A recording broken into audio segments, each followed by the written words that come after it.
বন্ধুরা, আজকের পর্বের একদম শুরুতেই একটা জিনিস পরিষ্কার করে বলি, ব্রিক্স কোনো নতুন বিশ্ব মুদ্রা বানাতে যাচ্ছে না, কিন্তু তারা এমন একটা নতুন আন্তর্জাতিক লেনদেন ব্যবস্থা তৈরি করার চেষ্টা করছে যা সফল হলে ভবিষ্যতের বিশ্ব অর্থনীতির খেলাই বদলে যেতে পারে। আর সবচেয়ে গুরুত্বপূর্ণ কথা হলো, এই পরিবর্তনের কেন্দ্রে ধীরে ধীরে নিজের জায়গা শক্ত করছে ভারত।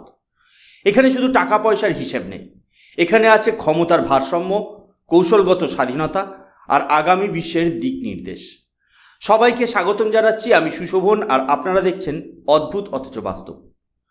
আজ আমরা খুব সহজ ভাষায় বুঝে নেব ব্রিক্স আসলে কি করতে চাইছে, কেন করছে, আর এর মধ্যে ভারতের সুযোগ আর চ্যালেঞ্জ কোথায়। দেখুন, বিষয়টা বোঝার জন্য আমাদের একটু ইতিহাসে যেতে হবে। দ্বিতীয় বিশ্বযুদ্ধের পর যখন নতুন বিশ্ব ব্যবস্থা তৈরি হচ্ছিল, তখন ধীরে ধীরে আমেরিকার ডলার হয়ে ওঠে বিশ্বের প্রধান ভরসার মুদ্রা। এর মানে দাঁড়ায়, পৃথিবীর বেশিরভাগ দেশ যখন একে অন্যের সঙ্গে বাণিজ্য করে, তখন তারা নিজেদের মুদ্রা সরাসরি ব্যবহার না করে ডলারকে মাঝখানে ব্যবহার করে। ব্যাপারটা অনেকটা এমন যেন একটা আন্তর্জাতিক বাজারে সবাই নিজের ভাষায় কথা বলার বদলে একটা সাধারণ ভাষা ব্যবহার করছে, যাতে লেনদেন সহজ হয়। এতে সুবিধা হয়েছে কারণ একটা স্থির মানদণ্ড তৈরি হয়েছে, কিন্তু একই সঙ্গে এতে আমেরিকার হাতে বিশাল আর্থিক প্রভাবও জমা হয়েছে। এই ব্যবস্থার সঙ্গে জড়িয়ে আছে আন্তর্জাতিক ব্যাংক যোগাযোগের একটা বড় নেটওয়ার্ক, যার মাধ্যমে দেশ থেকে দেশে টাকা যায়। কিন্তু সমস্যা শুরু হয় তখন যখন এই ব্যবস্থাকে রাজনৈতিক অস্ত্র হিসেবেও ব্যবহার করা হয়। রাশিয়ার উপর পশ্চিমা নিষেধাজ্ঞার পর অনেক দেশ হঠাৎ করেই বুঝতে পারে, যদি কোনো কারণে তারা বড় শক্তিগুলোর সঙ্গে সংঘাতে জড়িয়ে পড়ে, তাহলে তাদের আন্তর্জাতিক লেনদেন হঠাৎ করেই আটকে যেতে পারে। অর্থাৎ অর্থনীতি শুধু অর্থনীতির মধ্যে সীমাবদ্ধ নেই, এটা সরাসরি জিওপলিটিক্সের অংশ হয়ে গেছে। এই জায়গা থেকে ব্রিক্স দেশগুলোর নতুন চিন্তা শুরু, কিন্তু তারা ইউরোপের মতো একক মুদ্রা বানানোর পথে হাঁটেনি। কারণ ব্রিক্সের দেশগুলো ভারত, ব্রাজিল, রাশিয়া, চীন, দক্ষিণ আফ্রিকা, এদের অর্থনীতি, রাজনীতি, জনসংখ্যা সব কিছুই একে অন্যের থেকে একদম আলাদা। একক মুদ্রার মানে সবার জন্য এক ধরনের অর্থনৈতিক নীতি, যা বাস্তবে চালানো প্রায় অসম্ভব। ইউরোপের অভিজ্ঞতায় দেখিয়েছে, এক মুদ্রা চালানো মানে শুধু নতুন নোট ছাপানো নয়, বরং গভীর রাজনৈতিক সমঝোতা দরকার। ব্রিক্স সেটা চায় না, তারা চায় নিজেদের স্বাধীনতা বজায় রেখে সহযোগিতা। তাহলে ব্রিক্স আসলে কি করতে চাইছে? খুব সহজ করে বললে, তারা একটা আধুনিক ডিজিটাল লেনদেন ব্যবস্থা বানাতে চাইছে, যেখানে সদস্য দেশগুলো নিজেদের মুদ্রাতেই সরাসরি বাণিজ্য করতে পারবে। ভাবুন, আপনি মোবাইল দিয়ে কাউকে টাকা পাঠাচ্ছেন। আপনাকে আগে অন্য কোনো দেশের মুদ্রা বদলাতে হচ্ছে না, সরাসরি আপনার হিসেব থেকে তার হিসেবে চলে যাচ্ছে। ব্রিক্স এই ধারণাকেই আন্তর্জাতিক স্তরে নিয়ে যেতে চায়। ভারতের ডিজিটাল রুপি, চীনের ডিজিটাল ইউয়ান, এই ধরনের ডিজিটাল মুদ্রাকে একটা সাধারণ ব্যবস্থায় যুক্ত করার চিন্তা হচ্ছে, যাতে ডলারকে সবসময় মাঝখানে আনতে না হয়। এখানে একটা মজার ধারণা আছে, যেটা বোঝা খুব জরুরি। ধরুন, ভারত আর ব্রাজিল সারা বছর একে অন্যের সঙ্গে বাণিজ্য করছে। প্রতিদিন আলাদা আলাদা করে সব হিসাব মেটানোর বদলে তারা নির্দিষ্ট সময় পর বসে মোট হিসাব মিলিয়ে শুধু পার্থক্যটুকু মেটাতে পারে। এটা অনেকটা বন্ধুর সঙ্গে মাস শেষে হিসাব মেলানোর মতো। এতে খরচ কমে, সময় বাঁচে, আর পুরো ব্যবস্থাটা অনেক বেশি কার্যকর হয়। ব্রিক্স এই ধরনের বুদ্ধিমান পদ্ধতি ব্যবহার করে আন্তর্জাতিক লেনদেন সহজ করতে চাইছে। এখন প্রশ্ন হলো, এতে ভারতের লাভ কী? এই জায়গাটায় আসলে পুরো আলোচনার কেন্দ্রবিন্দু। কারণ ব্রিক্সের এই উদ্যোগে ভারতের ভূমিকা শুধু একজন অংশগ্রহণকারীর নয়, বরং সম্ভাব্য পথপ্রদর্শকের। গত এক দশকে ভারত ডিজিটাল পেমেন্টের ক্ষেত্রে যে বিপ্লব ঘটিয়েছে, বিশেষ করে ইউপিআইয়ের মাধ্যমে, সেটা আজ বিশ্বের কাছে একটা বাস্তব উদাহরণ হয়ে দাঁড়িয়েছে। কিভাবে একটি বিশাল জনসংখ্যার দেশে দ্রুত, সস্তা আর নিরাপদ লেনদেন ব্যবস্থা গড়ে তোলা যায়। আজ ভারতের ছোট চায়ের দোকান থেকে শুরু করে বড় শপিং মল, সব জায়গায় মোবাইল দিয়ে লেনদেন হচ্ছে।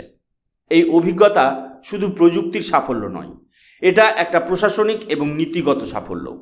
কারণ এর পেছনে রয়েছে শক্তিশালী ডিজিটাল অবকাঠামো, দ্রুত সিদ্ধান্ত নেওয়ার ক্ষমতা আর সাধারণ মানুষের মধ্যে প্রযুক্তি গ্রহণের মানসিকতা। যদি ব্রিক্স দেশগুলো একটি যৌথ লেনদেন ব্যবস্থা তৈরি করে, তাহলে ভারতের এই বাস্তব অভিজ্ঞতা সেখানে একটা প্রস্তুত মডেল হিসেবে কাজ করতে পারে। ভারত দেখাতে পারে কিভাবে কোটি কোটি মানুষকে খুব কম খরচে একটি সাধারণ প্ল্যাটফর্মে যুক্ত করা যায়। এর ফলে ভারত শুধু প্রযুক্তি সরবরাহকারী দেশ হিসেবেই নয়, বরং মানদণ্ড নির্ধারণকারী দেশ হিসেবেও উঠে আসতে পারে। যে দেশ নিয়ম বানায়, ভবিষ্যতে সেই দেশই সবচেয়ে বেশি প্রভাব বিস্তার করে। এই ব্যবস্থার মাধ্যমে ভারত তার প্রযুক্তি কোম্পানি, নতুন উদ্যোগ আর দক্ষ কর্মীদের জন্য আন্তর্জাতিক বাজার খুলে দিতে পারে। একই সঙ্গে এর একটি কৌশলগত দিকও আছে। যদি আন্তর্জাতিক বাণিজ্যে ভারতের প্রযুক্তি আর পদ্ধতি বেশি ব্যবহার হয়, তাহলে ধীরে ধীরে ভারতীয় রুপির গ্রহণযোগ্যতা বাড়তে থাকবে। এতে ভারতের অর্থনীতি আরও শক্ত ভিত্তি পাবে এবং বৈদেশিক বাণিজ্যে আমাদের অবস্থান মজবুত হবে। সবচেয়ে বড় কথা, এটা ভারতের নরম শক্তিকে বাড়ায়, অর্থাৎ এমন প্রভাব যা জোর করে নয়, বরং সহযোগিতা আর বিশ্বাসের মাধ্যমে তৈরি হয়। তাই এটা শুধু অর্থনৈতিক লাভ নয়, এটা ভারতের দীর্ঘমেয়াদী প্রভাব আর নেতৃত্ব গড়ে তোলার একটি বড় সুযোগ। তবে একটা কথা খুব পরিষ্কার করে বোঝা দরকার, ব্রিক্সের এই উদ্যোগকে যদি আমরা সরাসরি ডলার বিরোধী আন্দোলন বলে দেখি, তাহলে আমরা পুরো ছবিটাই ভুলভাবে দেখব। কারণ বাস্তবতা হলো, আজও ডলার বিশ্ব অর্থনীতির একটি প্রধান স্তম্ভ। আন্তর্জাতিক বাণিজ্যের বড় অংশ এখনও ডলারে হয়। বহু দেশের বৈদেশিক মুদ্রার ভাণ্ডারে ডলার একটি বড় জায়গা দখল করে আছে। আর বিশ্ববাজারে তেলের মতো গুরুত্বপূর্ণ পণ্যের দামও সাধারণত ডলারেই নির্ধারিত হয়। অর্থাৎ ডলারের প্রভাব রাতারাতি শেষ হয়ে যাওয়ার মতো কোনো পরিস্থিতি এখনও তৈরিই হয়নি। আর ব্রিক্স দেশগুলোও সেটা খুব ভালো করেই জানে। ব্রিক্সের আসল লক্ষ্য ডলারকে সরিয়ে দেওয়া নয়, বরং একটি বিকল্প পথ তৈরি করা, যাতে বিশ্ব অর্থনীতি একটিমাত্র ব্যবস্থার উপর পুরোপুরি নির্ভরশীল না থাকে। এটাকে অনেকটা নিরাপত্তার অতিরিক্ত ব্যবস্থা হিসেবে ভাবা যায়। যেমন আমরা নিজের ব্যক্তিগত জীবনে সব সঞ্চয় এক ব্যাংকে রাখি না, কারণ আমরা জানি ঝুঁকি ভাগ করে নেওয়া বুদ্ধিমানের কাজ। দেশগুলোর ক্ষেত্রেও একই যুক্তি কাজ করে। যদি কোনো কারণে একটি আন্তর্জাতিক ব্যবস্থা রাজনৈতিক টানাপোড়েন বা অর্থনৈতিক সংকটে পড়ে, তাহলে বিকল্প ব্যবস্থা থাকা মানে পুরো বাণিজ্য হঠাৎ থেমে যাবে না। এই ভাবনার পেছনে সাম্প্রতিক ইতিহাসও কাজ করছে। গত কয়েক বছরে আমরা দেখেছি রাজনৈতিক সংঘাতের সময় আর্থিক নিষেধাজ্ঞা কিভাবে একটি দেশের আন্তর্জাতিক লেনদেনকে কঠিন করে তুলতে পারে।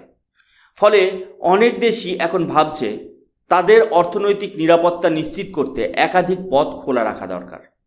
ব্রিক্স সেই বাস্তব চিন্তা থেকেই একটি বহুমুখী ব্যবস্থা গড়ে তুলতে চাইছে, যেখানে ডলার থাকবে, কিন্তু তার পাশাপাশি সদস্য দেশগুলোর নিজস্ব মুদ্রাতেও লেনদেনের সুযোগ বাড়বে। এই বৈচিত্র্যের একটি বড় সুবিধা হলো স্থিতিশীলতা।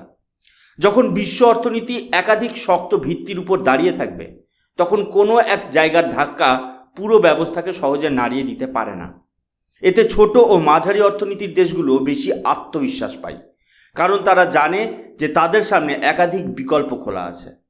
ব্রিক্সের এই দৃষ্টিভঙ্গি আসলে একটি ভারসাম্যপূর্ণ বিশ্ব অর্থনীতির দিকে ইঙ্গিত করে, যেখানে প্রতিযোগিতা থাকবে কিন্তু একই সঙ্গে সহযোগিতাও থাকবে। সব মিলিয়ে বলা যায় এটা কোনো সংঘাতের ঘোষণা নয়, বরং ঝুঁকি কমানোর একটা কৌশল। ডলার তার জায়গায় থাকবে, কিন্তু তার পাশাপাশি নতুন পথ তৈরি হবে। আর এই সহাবস্থানই ভবিষ্যতের বিশ্ব অর্থনীতিকে আরও নমনীয়, আরও স্থিতিশীল এবং অনেকটা বাস্তবসম্মত করে তুলতে পারে। এখানে রাজনৈতিক দিকটাও খুব গুরুত্বপূর্ণ। আজকের বিশ্ব ক্ষমতা শুধু সেনাবাহিনী দিয়ে মাপা হয় না।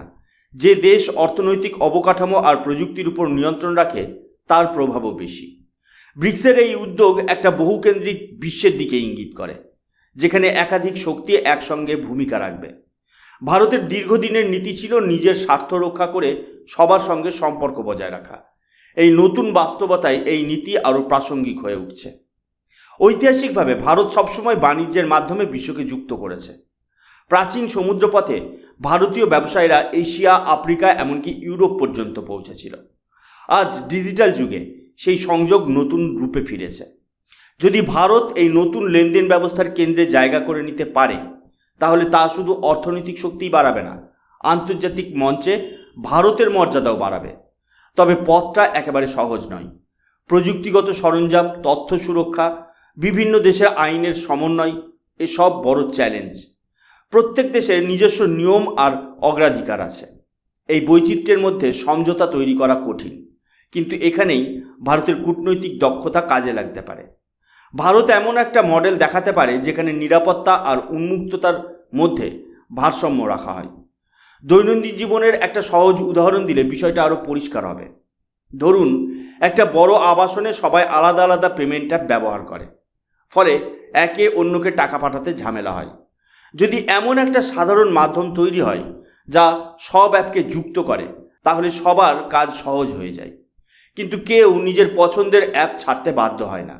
ব্রিক্স ঠিক এই ধরনের একটা সেতু তৈরি করতে চাইছে, পুরনো ব্যবস্থাকে ভেঙে নয়, বরং তাকে সম্পূরক হিসেবে। ভারতের জাতীয় স্বার্থের দিক থেকে এই বিষয়টা এত গুরুত্বপূর্ণ কেন, সেটা একটু গভীরভাবে বুঝতে হবে। আজ ভারত বিশ্বের দ্রুততম বর্ধনশীল বড় অর্থনীতিগুলোর একটি, আর আমাদের লক্ষ্য শুধু দেশের ভেতরের বাজারে সীমাবদ্ধ থাকা নয়।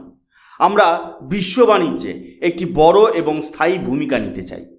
কিন্তু আন্তর্জাতিক বাণিজ্যে সফল হতে গেলে শুধু পণ্য ভালো হলেই হয় না, লেনদেনের ব্যবস্থাও দ্রুত, সস্তা এবং নির্ভরযোগ্য হতে হয়। যদি আমাদের ব্যবসায়ীরা বিদেশি ক্রেতা এবং বিক্রেতাদের সঙ্গে কম খরচে এবং কম সময়ে টাকা আদান প্রদান করতে পারে, তাহলে তাদের পণ্যের মোট খরচ কমে যায়, আর তারা আন্তর্জাতিক বাজারে আরও প্রতিযোগিতামূলক হয়ে ওঠে। সহজ ভাষায় বললে, লেনদেন যত সহজ হবে, ভরসা তত বাড়বে। এখানে আর একটা বড় দিক হলো মুদ্রার প্রশ্ন। আজ আন্তর্জাতিক বাণিজ্যের বড় অংশ ডলার নির্ভর হওয়ায় ভারতীয় কোম্পানিগুলোকে প্রায়ই অতিরিক্ত রূপান্তর খরচ বহন করতে হয়। যদি ব্রিক্সের মতো ব্যবস্থার মাধ্যমে সরাসরি রুপিতে লেনদেনের সুযোগ বাড়ে, তাহলে এই বাড়তি খরচ অনেকটাই কমতে পারে। ধীরে ধীরে যখন আরও দেশ ভারতীয় রুপিতে লেনদেন করতে অভ্যস্ত হবে, তখন রুপির আন্তর্জাতিক গ্রহণযোগ্যতা বাড়বে। এটা রাতারাতি ঘটবে না, কারণ কোনো মুদ্রার আন্তর্জাতিক গুরুত্ব তৈরি হতে সময় লাগে। এর জন্য দরকার স্থিতিশীল অর্থনীতি, বিশ্বাসযোগ্য নীতি এবং দীর্ঘমেয়াদী আস্থা। কিন্তু একবার এই প্রক্রিয়া শুরু হলে তার প্রভাব গভীর হয়।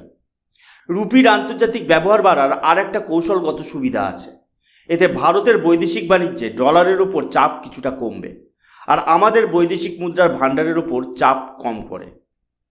একই সঙ্গে আন্তর্জাতিক বাজারে ভারতের আর্থিক প্রভাব বাড়ে।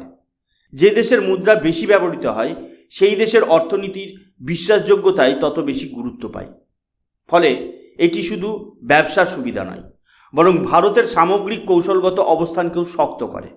সব মিলিয়ে দেখা যায়, কম খরচে দ্রুত লেনদেনের সুযোগ, রুপির ধীরে ধীরে আন্তর্জাতিক বিস্তার, আর ভারতের আর্থিক প্রভাব বৃদ্ধি, এই তিনটে দিক মিলিয়ে বিষয়টি দীর্ঘমেয়াদে অত্যন্ত গুরুত্বপূর্ণ। এটা কোনো তাৎক্ষণিক লাভের গল্প নয়, বরং ধাপে ধাপে শক্ত ভিত গড়ে তোলার প্রক্রিয়া, যা ভবিষ্যতে ভারতের অর্থনৈতিক স্বাধীনতা এবং বৈশ্বিক অবস্থানকে আরও মজবুত করতে পারে। এখানে একটা ভুল ধারণা ভাঙা দরকার। নতুন লেনদেন ব্যবস্থা মানেই সঙ্গে সঙ্গে বিশ্ব ক্ষমতার পালা বদল নয়। ইতিহাস বলছে, বড় পরিবর্তন সবসময় ধীরে ধীরে আসে। যেমন ইন্টারনেট একদিনে পৃথিবী বদলায়নি, ধাপে ধাপে তার বিস্তার ঘটেছে। ব্রিক্সের উদ্যোগও তেমন, এটা এক দীর্ঘ যাত্রার শুরু মাত্র। ভারতের জন্য সবসময় বড় সুযোগ হলো নিয়ম তৈরির প্রক্রিয়ায় সক্রিয়ভাবে অংশ নেওয়া। আন্তর্জাতিক ব্যবস্থায় যারা নিয়ম বানায়, তারাই ভবিষ্যতে সবচেয়ে বেশি সুবিধা পায়। যদি ভারত তার ডিজিটাল অবকাঠামোর অভিজ্ঞতা অন্য দেশের সঙ্গে ভাগ করে নিতে পারে, তাহলে সেটা ভারতের জন্য বড় কৌশলগত সাফল্য হবে। এতে আমাদের প্রযুক্তি খাত, নতুন উদ্যোগ আর দক্ষ জনশক্তি নতুন সুযোগ পাবে। একই সঙ্গে আমাদের সতর্ক থাকতে হবে যাতে কোনো ব্যবস্থা আমাদের আর্থিক স্বাধীনতাকে ক্ষুণ্ণ না করে। ভারতের কেন্দ্রীয় ব্যাংকের স্বাধীনতা বজায় রাখা খুব জরুরি। ব্রিক্সে অংশগ্রহণ মানে অন্ধভাবে কারোর পথ অনুসরণ করা নয়, বরং নিজের স্বার্থ বুঝে হিসেব করে সহযোগিতা করা। ভারতের শক্তি এখানেই, বন্ধুত্ব করা, কিন্তু নিজের স্বার্থ আগে দেখা।